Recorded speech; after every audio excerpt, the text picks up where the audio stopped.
హృదయపూర్వక వందనాలు తెలియజేస్తా ఉన్నాను. దేవుని గొప్ప నామం మన మధ్యలో సన్నతించబడును గాక. ఈ సమయంలో ఈ రోజుకి సంబంధించిన వాక్య భాగనానికి మనం వెళ్దాము.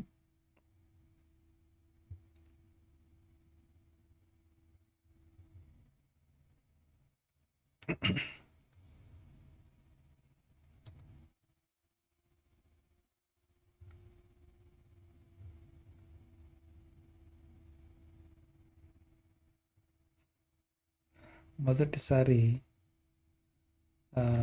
అంటే ఫరో కఠిన కఠిన హృదయం అనే దాన్ని మనం ఏదైతే మాట్లాడుకుంటా ఉన్నామో లాస్ట్ సండే మాట్లాడాం కదా. ఫరో హృదయం కఠినపరుచుకుంటా అనే మాట. అందులో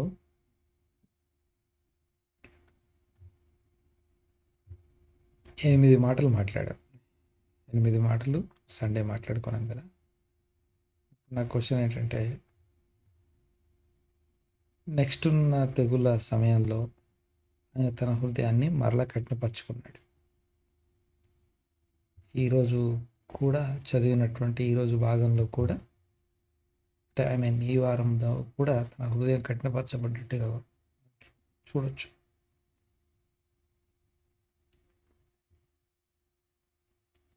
ఎర్ర సముద్రం దగ్గర సముద్రం చీల్చబడిన తర్వాత అప్పుడు కూడా ఇశ్రాయేలుని వారిని వెంబడించడం కోసం తన హృదయం కఠినపరుచుకున్నట్టుగా మనం చూస్తాం అక్కడి దాకా. సో నా పాయింట్ ఏంటంటే, 8 విషయాలకు 8 పేర్లు ఉన్నాయి కదా.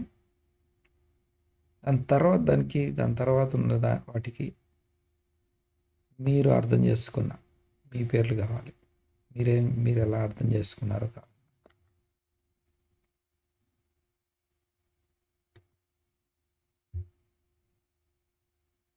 నా వాయిస్ అనిపిస్తుంది అందరికీ?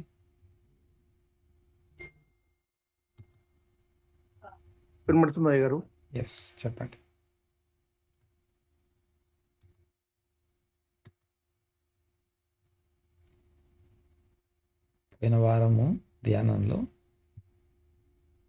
పోయిన వారం సంబంధించినటువంటి వాక్య ధ్యానంలో మరో హృదయం కఠినపరచుకోవడానికి కఠినపరుచుకున్న దాన్ని 8 కారణాలు 8 దశలుగా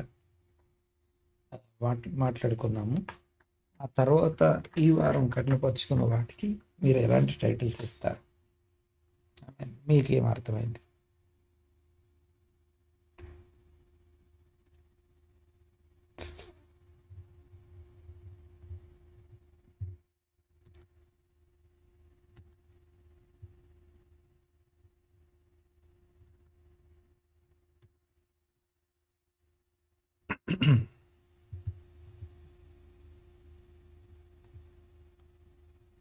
మాట్లాడాలి.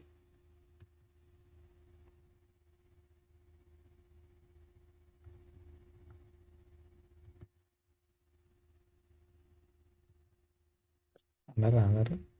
దేవుని ప్రజలు దేవుని ఆరాధించడానికి వెళ్ళాలి అని వారు కోరుకున్నప్పుడు ఫరో హృదయము అందుకు కఠినమైపోయింది.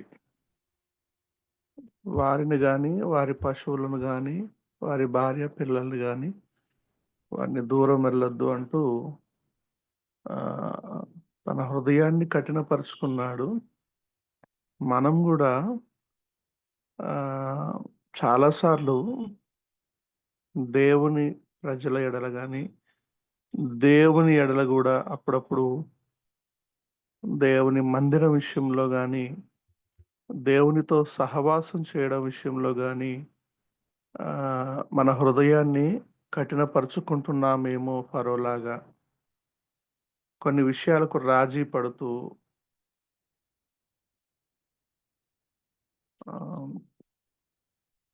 చెయ్యాల్సినవి చెయ్యకపోవడం. అంటే దేవునికి మనం ఎంత సమీపంగా వెళ్ళాలో అంత సమీపంగా వెళ్ళకుండా ప్రస్తుత లోక సంబంధమైన జీవితంలో ఏమంటారు, ఆ 8 విషయాలు ఒకసారి గమనిస్తే అలా ఉన్నామేమో చాలాసార్లు అనిపిస్తుంది ఒక్కోసారి.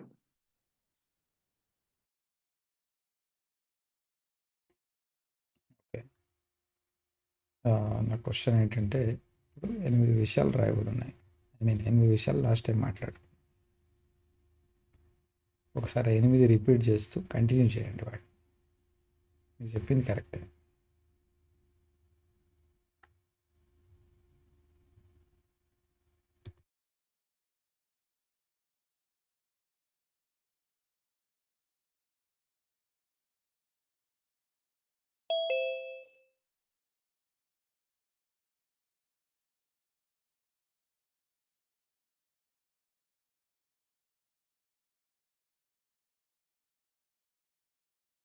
ఇచ్చినటువంటి ఒక స్టడీ చేసాం మనము.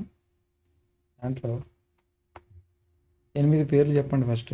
అంటే 8 దశలు మాట్లాడుకున్నాం కదా. ఫస్ట్ ఆ 8 దశలు చెప్పేసి తర్వాత కంటిన్యూషన్ చెప్తాం. యాదృచ్ఛికంగా మొదటిది ఎస్, కాకతాళీన యాదృచ్ఛికం. యాదృచ్ఛికంగా. ఎస్, మీరు ఎక్కడ చూస్తున్నారు? నేను ఓకే. రాసుకున్నాను. Yeah, okay. కాకతాళీయం, యాదృచ్ఛికం, కోఇన్సిడెన్స్ మొదటి దశ. Yes. సో రెండోది ignorance. చాలు చాలు, మీరు చెప్పకండి, ఇంకా చాలు. ఇంకా వేరే వాళ్ళకి అవకాశం ఇద్దాం. Thank you. జరిగే విషయాలన్నిటినీ యాదృచ్ఛికం అనుకోవడం దగ్గర మొదలవుతుంది ఉదయకాఠిన్యం. ఒకటి. ఫస్ట్ టైం ఫస్ట్ టైం ఏం జరిగినప్పుడు అది చెప్పాడు. ఫస్ట్ టైం ఏం జరిగినప్పుడు అక్కడికి వచ్చి ఆ మాట వచ్చింది.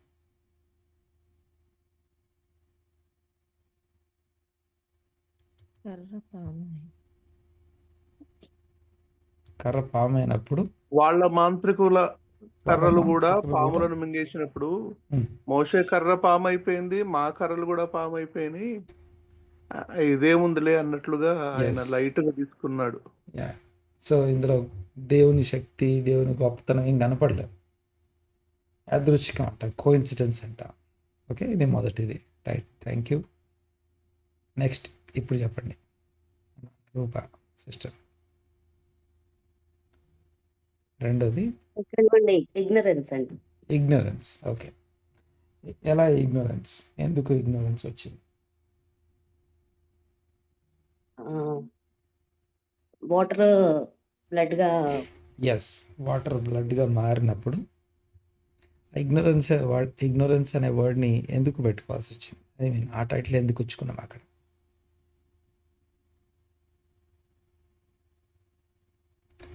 నీళ్ళు రక్తంగా మారినప్పుడు దాన్ని ఇగ్నరెన్స్ అనే వర్డ్ ఎందుకు పెట్టుకున్నాం? ఎవరైనా ట్రై చెప్పండి. ఫారో అది చాలా నార్మల్ గా తీసుకున్నాడు. ఓకే, రైట్, నార్మల్గా తీసుకున్నాడు.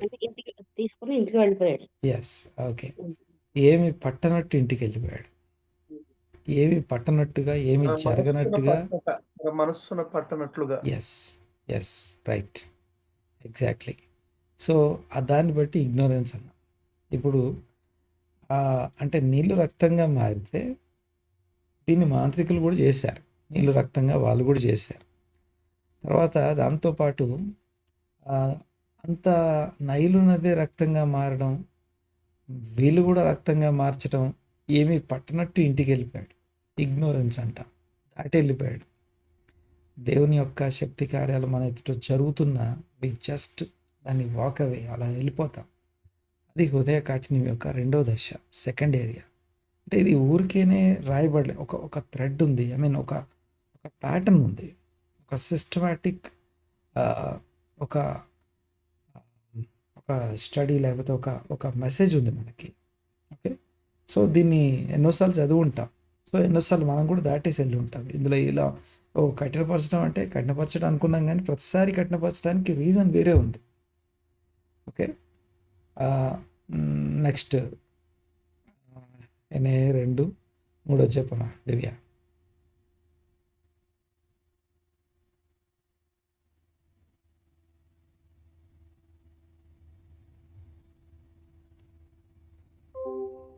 థర్డ్ వన్ ఎవరైనా? మొదటిది మోసపరచబోవడం. అది రిలీఫ్ సిండ్రోమ్ అన్నా. రిలీఫ్. యెస్. అది కష్టమొచ్చినప్పుడు దేవుడు కావాలనుకోవడం. తర్వాత అది పోగానే వదిలిపెట్టడం. యాహ్! కప్పలు అనే దాన్ని చేయడానికి వాళ్ళు ట్రై చేశారు. కప్పల్ని తీసుకొచ్చారు. కానీ ఆ కప్పలనేవి ప్రైవేట్ ప్లేస్ అనేది లేకుండా చేసేసాయి. చాలా శ్రమ అనుభవించింది. చాలా అసలు అలాంటి కప్పలు ఎప్పుడు చూడలేదు. అయితే ఆ టైంలో ఆహ్,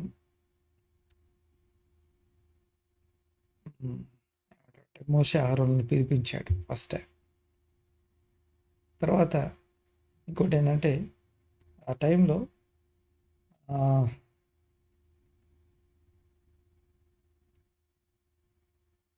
ఉపశమనం కలగగానే ఈ కప్పలన్నీ వెళ్ళిపోయేటట్టు తీసేయండి అని, అంటే అంతవరకు ఉన్న ఫరోకున్న ఒక ఆలోచన ఏంటంటే, మీరు చేయగలిగారు, మేము చేయగలిగాం. అంటే మీరు చేయగలిగితే మీరు దానికి ఒక మీ దగ్గర ఒక యాక్షన్ ప్లాన్ ఉంటే దానికి యాంటీడోట్ మా దగ్గర ఉంది, మేము చేయగలం అంటే దాని విరుగుడు కూడా మా దగ్గర ఉంది అని అర్థం. కానీ ఇప్పుడు ఫస్ట్ టైం కప్పల దగ్గరికి వచ్చేసరికి మేము దాన్ని తీసేయలేము అని అర్థమైంది. మేము తీసివేయలేము అని అర్థమై ఫరో అడిగాడు, ఇదిగో ఇది తీసేసిన తర్వాత ఉపశమనం కలిగిన తర్వాత మర్చిపోయాడు. ఇది third level of hardening of the heart. Third level అది. ఓకే, సో ప్రతిసారి ఒక లెవెల్ ఉంది, ఒక రీజన్ ఉంది, కఠినపరచుకోవడానికి కారణం ఉంది. సరే, ఇది థర్డ్. నెక్స్ట్ ఫోర్త్ది ఇంకొకరు చెప్పాలి, ఇప్పటిదాకా మాట్లాడిన వాళ్ళు కాక చెప్పండి. దేవుని శక్తిని గుర్తించిన లోబడకపోవడం. ఎలా? దేశంలో ధూళి అంతా అది పేలుగా మార్చబడింది. అంటే దేవుడు మట్టి నుంచి మానవుడిని చేసిన దేవుడు ఆ మట్టి నుంచి నాశనకరమైన దాన్ని కూడా దేవుడు మాత్రమే సృష్టించగలను. ఆ దేశపు మాంత్రికులు కూడా గుర్తించారు. ఎందుకంటే ఆ దేశపు ధూళిని పేలుగా మార్చడం వాళ్ళ వల్ల కాలేదు. ఓకే, ఇక్కడ మనము ఇంకొక పర్స్పెక్టివ్లో చూస్తే ఫరోకున్న సపోర్ట్, ఫరో డెసిషన్ తీసుకోవడానికి, ఫరో ఏదైనా చెయ్యాలంటే ఆయనకి సపోర్ట్ కానీ ఆయనకి ఎక్కడి నుంచి ఉందంటే ఈ మాంత్రికులు, శకునగాండ్రు వీళ్ళే. ఓకే, సో ఈ శకునగాండ్రు అనే వాళ్ళలో కూడా మనం ఒక డ్రాస్టిక్ లేకపోతే ఒక కన్సిస్టెంట్ ప్రోగ్రెసివ్ చేంజ్ చూస్తాం. ప్రోగ్రెసివ్గా చేంజ్ ఉంది. ఓకే, ఇక్కడికి వచ్చేసరికి వాళ్ళు ఈ మూడో తెగులు పేర్లు ఎప్పుడైతే వచ్చాయో ఫస్ట్ టైం వాళ్ళు ఇది దైవశక్తి అన్నారు. ఇది దైవశక్తి లేదా దేవుని వేలు అన్నారు. అంటే దేవుని వేలు అంటే ద క్రియేటర్ గాడ్, సృష్టికర్త అయినటువంటి దేవుని వేలుతో మాత్రమే ఇది సాధ్యం. సో అంటే ఏదైతే ఫరోకి భరోసా, ఫరోకి ఆధారం అయ్యిందో దాన్ని కొట్టివేస్తూ వస్తున్నాడు దేవుడు. అందుకే కర్ర సర్పమైనప్పుడు వాళ్ళ కర్రలన్నీ కూడా మింగివేయబడ్డాయి. సో అక్కడ కఠినపరుచుకున్నాడు. అక్కడి నుంచి మొదలుపెట్టి ఈ ఫోర్త్ లెవెల్కి వచ్చేసరికి దీన్ని ఏం చెప్పారమ్మా, దేవుని శక్తిని చూసినప్పటికీ లోబడకపోవడం. ఎవిడెన్స్ కళ్ళెదురుగా ఎవిడెన్స్ కనపడ్డా, చెప్పినా, ఎవరైతే తనకి సపోర్ట్ చేసే వాళ్ళు ఉన్నారో వాళ్ళు చెప్పినా కూడా తన హృదయాన్ని కఠినపరుచుకున్నాడు. ఎవిడెన్స్ కనపడుతున్నా కూడా చూడలేము. సో మనందరి ముందున్న గొప్ప ఎవిడెన్స్ ఏంటి అంటే ప్రభువైన యేసుక్రీస్తు యొక్క శిలువ బలియాగమే the greatest evidence of God's love. సర్వశక్తిమంతుని యొక్క, లేకపోతే చాలిన దేవుడు అనబడే దేవుని యొక్క మనపక్షంగా ఆయనకు ఉన్నటువంటి ఆ యొక్క ప్రేమ, విమోచించగలిగినంత ప్రేమ ఎవిడెన్స్ ఏంటి అంటే సిలువ మీద క్రీస్తు వేలాడడం. ఆ ఎవిడెన్స్ని మనం దాటి వెళ్ళకూడదు. ఈరోజు క్రీస్తు సిలువను దాటి వెళ్ళకూడదు. సో అంటే సిలువ నాకు అవసరమే లేదన్నట్టుగా వెళ్ళకూడదు. సరే, okay, creation. So fifth one 5 ఈ కలయ్య గారు చెప్పండి. అంటే కాంప్రమైజ్ అవుతున్నాడు మోషే అహరోనును వాళ్ళతో, నేను అరణ్యంలోకి బలర్పించడానికి పోనిస్తాను కానీ దూరంగా పోవద్దు. అంటే కాంప్రమైజ్ అవుతున్నాడు వాళ్ళతో. ఫస్ట్ టైం ఆ ఈగలకు సంబంధించినప్పుడు బేరం మాట్లాడుతున్నాడు. సో బేరం చేస్తా ఉన్నాడు. ఎలాంటి బేరం అంటే మీకు దూరం వెళ్దా, ఇక్కడే అర్పించుకోండి, లేకపోతే దూరం పోవద్దు, ఇలాగా. సో దీన్ని ఒక కాంప్రమైజ్ అయిపోయే మైండ్ సెట్ అది. ఓకే, అదొక కఠినపరుచుకునే నెంబర్ 5. నెంబర్ 6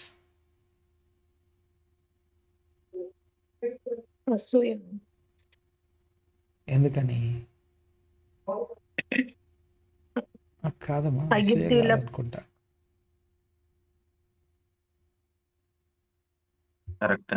కరెక్టేనా? ఎస్, ఓకే, చెప్పండి. ఐగుప్తీల పశువులు చనిపోయి ఇజ్రాయేలీల పశువులు బతకడంతో అసూయ. Right, yes you're right. Envy, Israel పశువులు చనిపోలేదు అనేది రివెంజ్, అది ఎన్వి, జలసీ ఉంది. నాకేమైనా పర్లేదు, అందరికీ అయి ఉంటే ఏం కాదు, వాళ్ళకి కాలేదు అనే ఒక ఎన్వి, ఒక జలస్ ఏం చేస్తుందంటే మనల్ని స్పిరిచువల్గా ఎదగనియదు, దేవుని వైపు చూడనియదు, దేవుని మాటకి లోబడనియదు, రిఫ్యూజ్ చేయబడడానికి ఇంకో రీజన్ అది. 6. నెక్స్ట్ 7th వన్ 7 ఇప్పటిదాకా మాట్లాడిన వాళ్ళు ఎవరు మాట్లాడద్దు.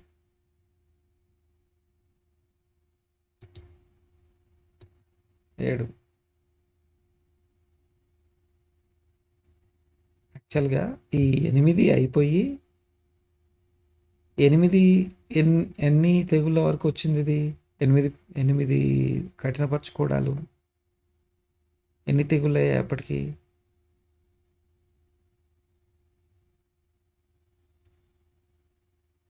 ఎన్ని తెగుళ్ళు అయ్యాయి? 7 తెగుళ్ళు అయ్యాయి. మొత్తం తెగుళ్ళు ఎన్ని? 10 అంటే ఇప్పుడు 8 అయ్యాయి అంటే ఇంకెన్నిసార్లు ఉండాలి? 9, 10, 11 మొత్తం 12 సార్లు ఉంటుంది. అప్రాక్సిమేట్లీ 12 ఉండాలి. సో ఈ 8 అయిపోయి నెక్స్ట్ వాటికి పేర్లు చెప్తారేమో అని నేను అడుగుతున్నా. చదువుతున్నప్పుడు అదే ఐడియాలజీ, అదే రన్ అవుతుంటుంది కదా చదివేటప్పుడు. లాస్ట్ వీక్ పాస్టర్ గారు ఇది చెప్పారు కదా, లేకపోతే ఇది ధ్యానించాం కదా అని చెప్పి చదువుతూ ఉంటాం కదా. చదువుతూ వెళ్తున్నప్పుడు ఇదిగో నెక్స్ట్ పాయింట్ ఇది, ఇదిగో నెక్స్ట్ టైం ఎందుకు కఠినపరుచుకున్నాడు, ఆ కఠినపరుచుకునేది నాలో ఉందా చూసుకోవడానికి ఒక ఎడ్యుకేషన్ ప్రోగ్రామ్ కదా అది. ఎక్కడ దాకా మనం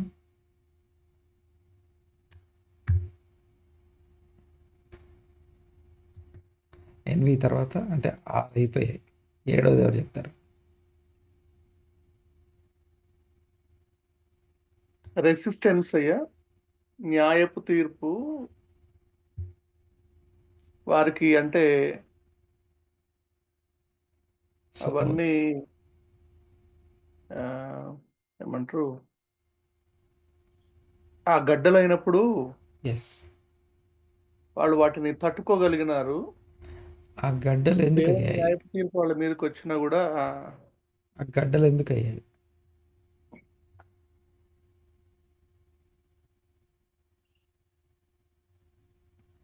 ఆ గడ్డలు ఎందుకు అయ్యాయి?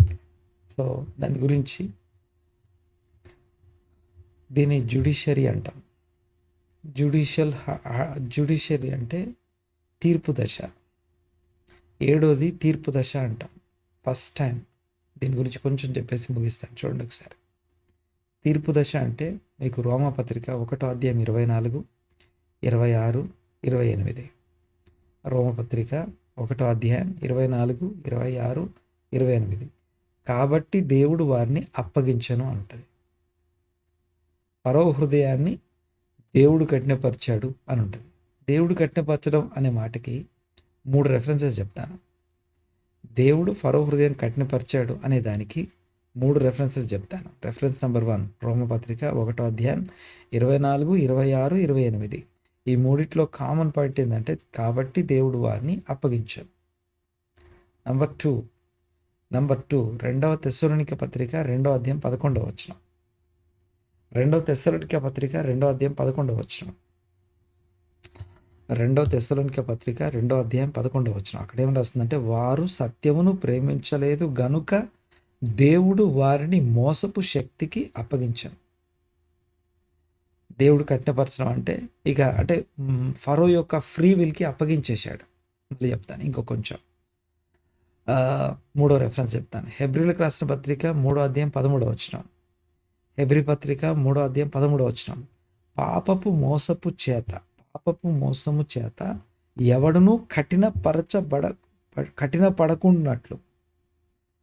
హెబ్రీ పత్రిక 3:13. పాపపు మోసము చేత ఎవడు కఠినపరచకున్నట్లు తనని తాను కఠినపరచుకుంటాడు. అంటే ఈ 3 వచనాల యొక్క సారాంశం ఏంటంటే దేవుడు ఫరోలో కొత్త దుష్టత్వాన్ని సృష్టించలేదు. దేవుడు ఫరోలో కొత్తగా దుష్టత్వాన్ని సృష్టించలేదు. 2 దేవుడు అతన్ని పాపం చేయమని బలవంతం చేయలేదు.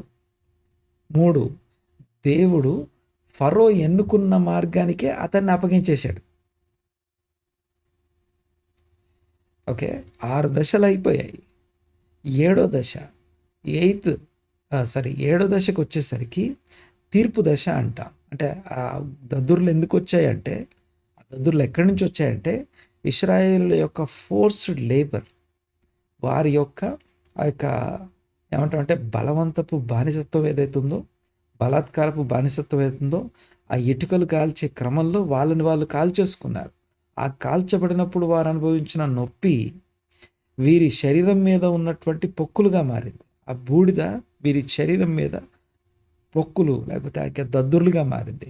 ఆ దద్దుర్లు దేవుని తీర్పు. అంటే అప్పుడు కూడా ఎందుకు కఠినపరుచుకున్నాడు అంటే ఆ కఠినపరచుకోవడం రెసిస్టెన్స్ అంటాం. దేవుని అంటే చెప్తే విని వార్నింగ్స్కి లేకపోతే అనేకమైనటువంటి విషయాల్లో దేవుడు వార్న్ చేస్తూ ఉంటాడు కదా. ఆ వార్నింగ్స్ అన్నీ దాటిన తర్వాత ఒక దగ్గరికి వచ్చిన తర్వాత మనం రెసిస్ట్ చేయడం స్టార్ట్ చేస్తాం. అప్పుడు దేవుడు ఏం చేస్తున్నాడంటే ఆ జ్యుడిషియల్ హార్డనింగ్ అంటాం. అంటే సో ఇంకా నువ్వు వెళ్ళిపో, ఇంకా నీ ఫ్రీ విల్కి అప్పగించేశాడు దేవుడు. సో ఇక ఫరో నువ్వు ఇంకా నీవెన్నుకున్న మార్గానికి నువ్వు వెళ్ళిపో అని చెప్పేసి, కాబట్టి దేవుడు వారిని అప్పగించను, వారు సత్యమును ప్రేమింపలేదు కనుక మోసపు శక్తికి అప్పగించను, లేకపోతే పాపపు మోసము చేత కఠినపరచబడుతా అనే దానికి అప్పగించేశాడు. ఇది 7 ప్రతిఘటన అంటాం దాన్ని, లేకపోతే రెసిస్టెన్స్ అంటాం. నెక్స్ట్ 8వది నకిలీ పశ్చాత్తాపం, ఫాల్స్ రిపెంటెన్స్ దగ్గర మాట్లాడుకున్నాం. సో ఇవి 8 అయ్యాయి. నా క్వశ్చన్ ఏంటంటే వాట్ అబౌట్ 9? ఈ వారం చదివారు కదా. వాట్ అబౌట్ 9th, 10th, 11, 8, 9, 10 ఏమేమి చెప్తున్నాయి, లేకపోతే ఏ విషయాలు మనకు ఏమంటామంటే అందులో మనకి ఏమేమి కనిపిస్తా ఉన్నాయి?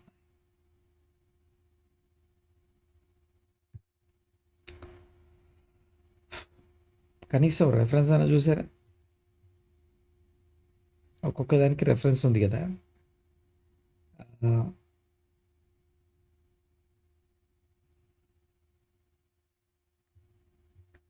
రెఫరెన్స్ ఏమైనా ఏదైనా ఒకటి చెప్తే మనం ముగించుకుందాం. 10వ అధ్యాయం 20వ వచనం గారు, అయినను యెహోవా ఫరో హృదయమును కఠినపరచును, అతడు ఇజ్రాయేలును పోనీయుడాయను. ఎప్పుడది మిడతలయ్య గారు, మిడతలు. ఓకే, మిడతలు వచ్చినప్పుడు కూడా కఠినపరుచుకున్నాడు. ఎందుకు అనేది కొంచెం ఆలోచించండి. 1 దాని తర్వాత 10వ అధ్యాయము ఎంత చీకటి ఎంత చెప్పారమ్మా? 10వ అధ్యాయం 10వ వచనం 10 పదో 10 అధ్యాయం 27 ఇందాక పాస్టర్ గారు చెప్పింది 10 10. 10 ఎస్. తర్వాత 10:20 సారీ 10 20, ఐఎమ్ సారీ 10 20. తర్వాత ఇప్పుడు మీరు చెప్పేది 10 27. అయితే యెహోవా ఫరో హృదయమును కఠినపరపగా అతడు వారిని పోనీయనొల్లక ఉండెను. చెప్పండి. ఇది ఎప్పుడిది? చీకటి. చీకటి కమ్ములం అదే. ఓకే. యెహోవా ఫరో హృదయమును కఠినపరచెను. సో తర్వాత 11:10 నెక్స్ట్ది.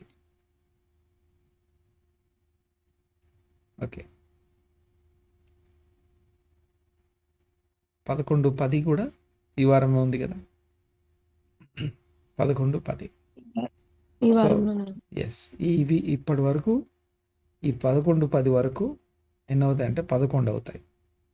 తరువాత ఇక 13వ అధ్యాయంలో మరల కఠినపరచుకొనగా 13వ అధ్యాయం 15వ వచనంలో మనలను పోనీయకుండా తన మనస్సును కఠినపరచుకొనగా యెహోవా మనుషుల తొలి సంతానమేమి, జంతువుల తొలి సంతానమేమి, ఐగుప్తీయుల తొలి సంతానం ఈ హేతు చేత మగదైన ప్రతి మగ తొలిచూలును విడిపించుటని చెప్పవలను. అయితే 14వ అధ్యాయంలో ఇశ్రాయేలీలు ఇక ఎర్ర సముద్రం దగ్గర వారిని తరమడానికి కఠినపరచును అని రాసి ఉంటుంది. తర్వాత ఇంకా అయిపోలేదు అది. 14:4 తర్వాత 14లో కూడా ఉన్నాయి. అయితే నా పాయింట్ ఏంటంటే చివరిగా 13వ అధ్యాయంలో చనిపోవడం అనేది జరిగినప్పుడు ఫరో కొత్తగా ఒక పదం వాడతాడు. అదొక్కటి చెప్పండి, ప్రార్థన చేసుకోండి.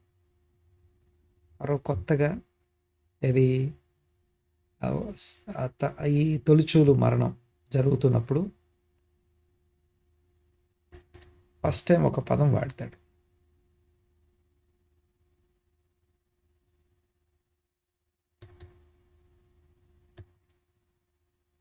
రాత్రి గొప్ప ఏమంటామంటే తొలిచూలు చనిపోయినప్పుడు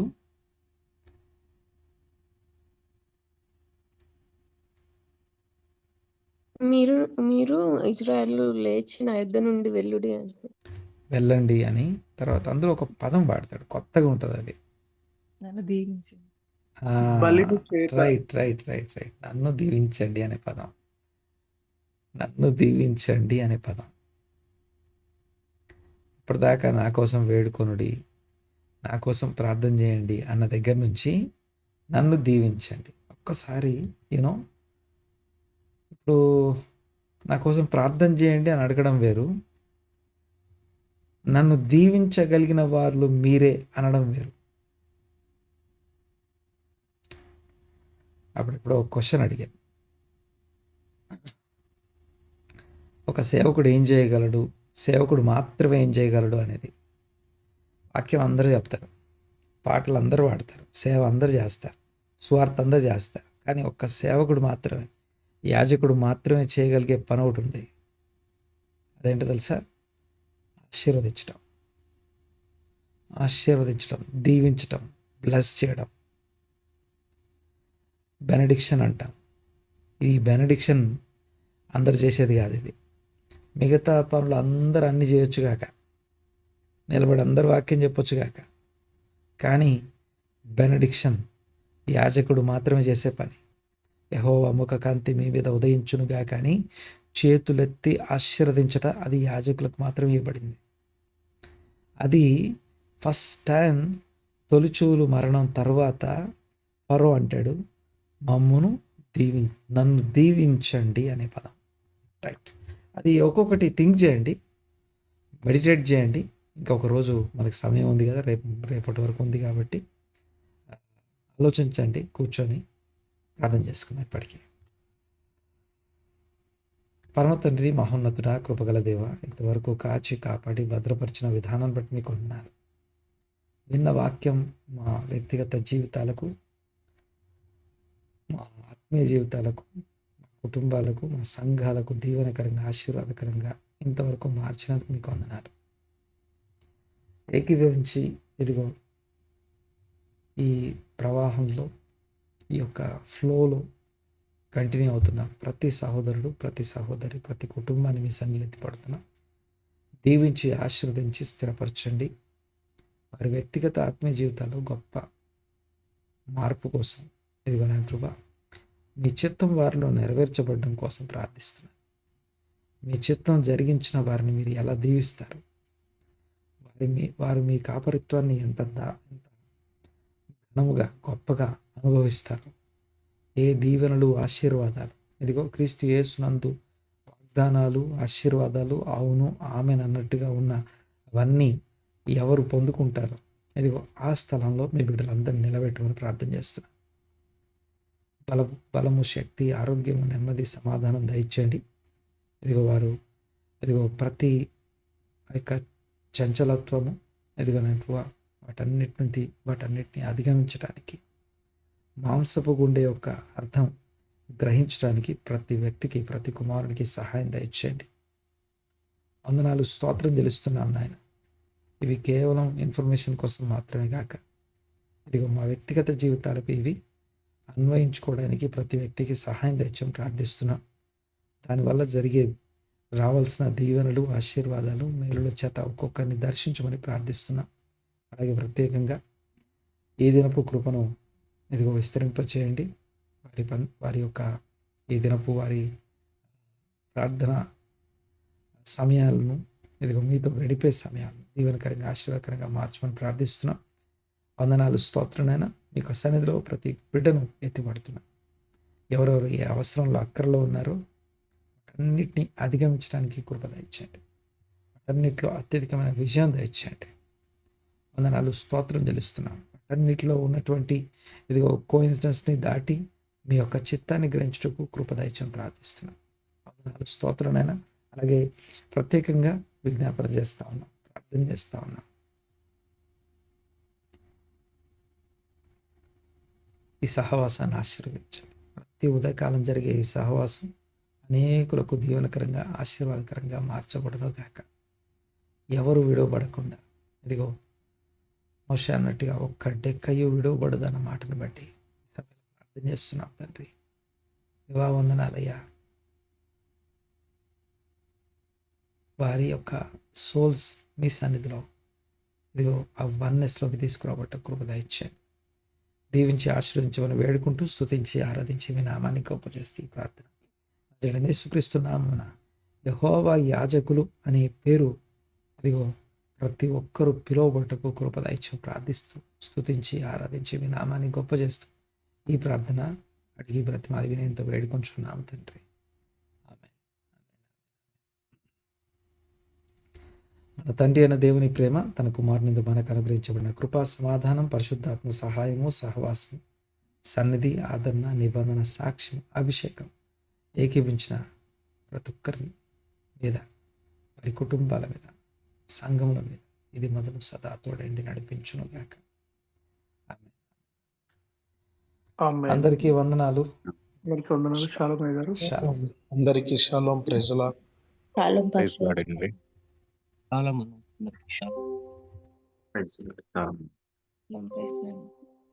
అందరికీ షాలోమ్ అండి. Praise the lord.